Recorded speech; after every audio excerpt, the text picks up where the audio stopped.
Good morning, students. Welcome back to you, BSS first semester in English class. In today's class, I am going to discuss about कमला मार्कंडे. बेटा देखिए, यहाँ पर आपके 9 writers first unit में हैं. मैं आज इनमें से कमला मार्कंडे के बारे में बताने चाह रही हूँ. She is one of them. Kamala Markande.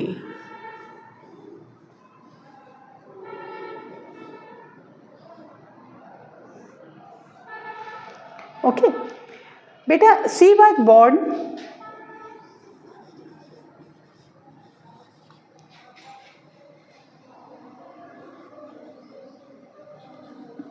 (1924) in Mysore.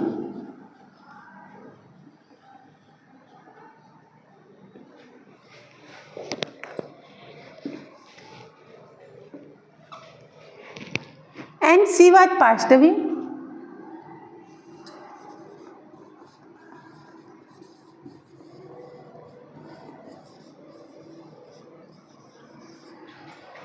in 2004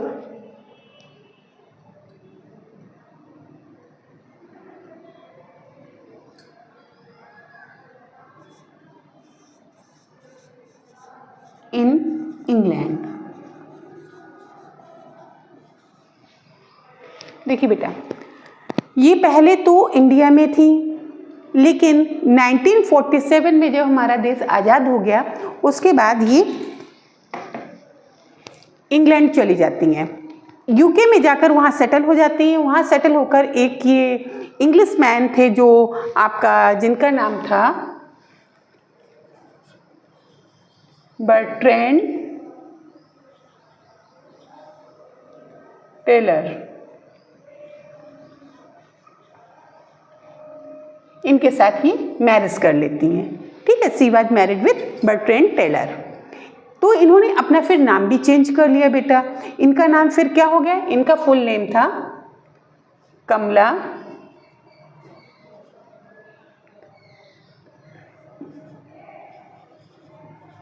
Purnia Taylor. ठीक है, ये इनका फुल नेम है.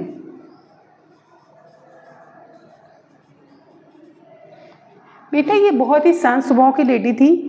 ये अपने आप को कभी भी कहीं भी हाईलाइट नहीं करती थी.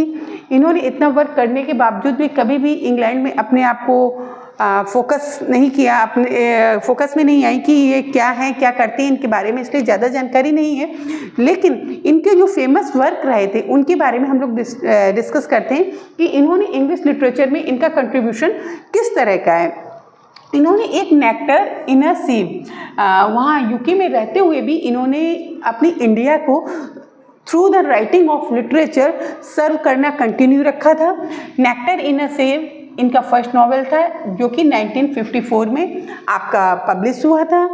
इसमें इन्होंने पावर्टी, नेचुरल डिजास्टर, एक पीजेंट वुमेन जो करेक्टर है रुक्मणी को इंट्रोड्यूस कराया है, जो उस समय की कंडीशन थी, जिन क्राइसिस से लोग गुजर रहे थे उनके बारे में इन्होंने यहाँ पे दिखाया है कि रुक्मणी नाम की जो एक करेक्टर है इसमें वुमेन, वो कितना सफ़र कर रही, कैसे क्या. और रियल में देखा जाए बेटा, जो भी करेक्टर्स इसमें नॉवेल वगैरह में रखे जाते हैं तो ये कहीं ना कहीं कुछ करेक्टर्स हमारे समाज में ऐसे होते हैं जो वो सफ़र कर रहे होते हैं. उन्हीं को देखकर राइटर उनके बारे में लिखने की सोचता है और इस तरह के नॉवेल स्टार्ट होते हैं.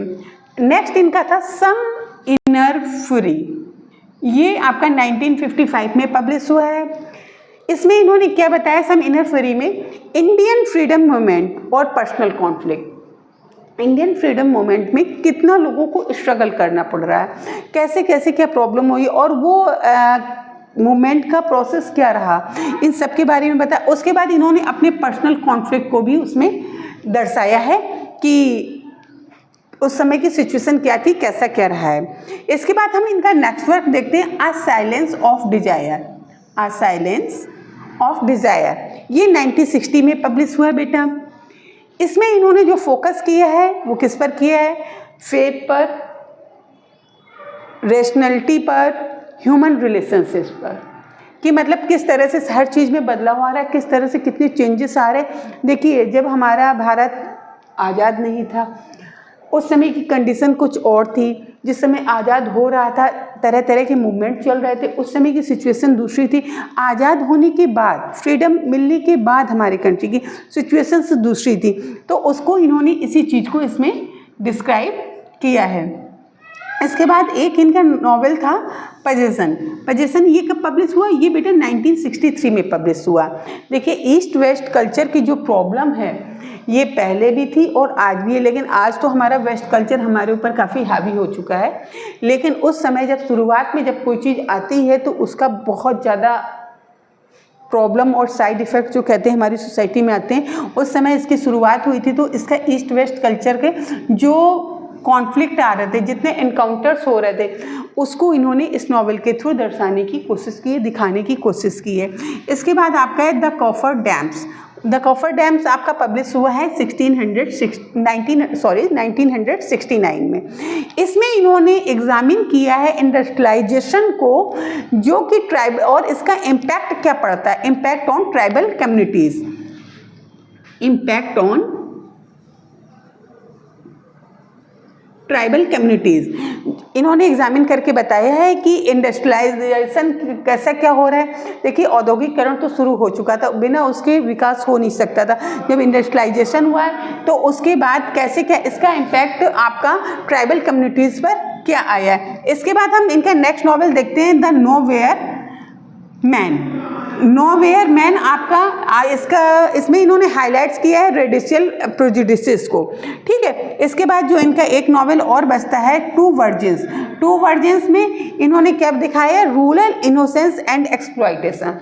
देखिए, जहाँ पे इनोसेंट होगा, जहाँ पे नॉलेज की कमी होगी, लैक ऑफ द लिटरेसी होगी, वहाँ पर एक्सप्लॉइटेशन होना तो स्वाभाविक है, नेचुरल है, वहाँ पर एक्सप्लॉइटेशन होगा। तो रूरल इनोसेंस, तो इन्होंने इसमें इस चीज़ को दिखाया कि ग्रामीण लोग कितने ज़्यादा किसी भी चीज़ से की जानकारी नहीं होती, कितने इनोसेंट होते हैं, फिर उनके साथ किस तरह का एक्सप्लॉइटेशन आता है। इन सब चीज़ों को इन्होंने डिस्कस किया है, ठीक है।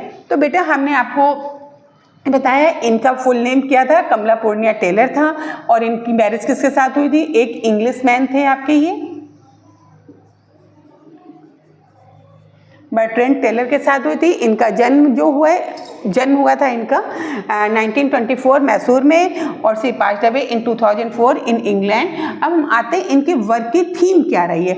इनके वर्क में देखिए बेटा, उस समय की जो प्रॉब्लम चल रही थी, उन प्रॉब्लम को लेते हुए जो इन्होंने थीम ली थी, वही चीज़ें हैं सारी, इनको मैंने शॉर्ट में निकाल ली है इनसे। सबसे पहले इन्होंने ट्रेडिशन और मॉडर्निटी का आपस में एक कंपैरेटिव स्टडी उसमें दिखा दी है कि किस तरह से कौन सी चीज़ें किस पर हावी हो रही थी और कौन कौन सी चीज़ें आपके बैक में जा रही थी, ठीक है। रूरल पॉवर्टी एंड अर्बनाइजेशन, ये इंडस्ट्रियलाइजेशन में आ जाता है।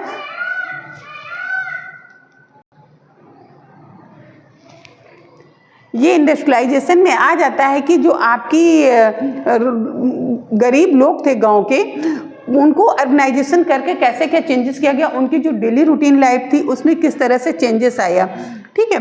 और इनकी थर्ड थीम थी colonial and post colonial tension.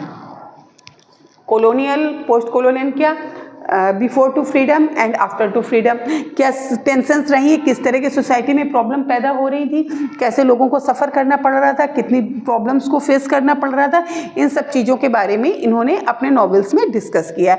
Role of women in Indian society, एक इंडियन सोसाइटी में एक महिला का रोल क्या होता है, ये इस तरह का कॉन्सेप्ट भी इनका रहा है। East west culture clash, east west culture clash, ये तो उस समय बहुत तेज़ी से उठा था मुद्दा, जो हमने आपको इसमें भी बताया है, आपका ईस्ट वेस्ट कल्चर एनकाउंटर्स, ये मैंने उसी से लिया। ईस्ट वेस्ट कल्चर क्लैश मतलब ये दोनों कल्चर आपस में किस तरह से क्लैश कर रहे थे, जिसकी वजह से उस समय की जो सोसाइटी है हमारी, उसको कितनी प्रॉब्लम्स फेस करनी पड़ रही थी। धर्म परिवर्तन यानी क्या क्या काफ़ी कुछ हुआ था, जिसकी वजह से लोगों में जो उनकी लाइफ थी वो इजी नहीं रह गई थी, काफ़ी प्रॉब्लम्स आ रही थी। तो बेटा, ये हमने शॉर्ट में आपको कमला मार्कंडे एंड नेक्स्ट नेम इनका जो फुल नेम है कमला पूर्णिया टेलर, इनकी जो वर्क के बारे में, इनकी डेट ऑफ बर्थ, इस बता दिया है, इनकी थीम क्या है, इनका कंट्रीब्यूशन क्या रहा है इंग्लिश लिटरेचर में। देखिए बेटा, आपकी जो फर्स्ट यूनिट में उसमें हर राइटर का, ये जो 9 इंडियन राइटर हैं, इनका contribution towards the English literature, यही कॉन्सेप्ट है और सभी का हमको वही बताना है। इसी के साथ साथ जिसकी हमें बायोग्राफी अवेलेबल होती है उसको हम प्रेजेंट कर देते हैं आपके सामने। इनकी ये डिटेल आपको तैयार ही रखनी है, रेडी करनी है एग्जाम्स के लिए, क्योंकि इसी में से क्वेश्चंस पुट किए जाते हैं। ओके बेटा, thank you. I will meet you in next class with next writer. Okay, have a nice day to all of you.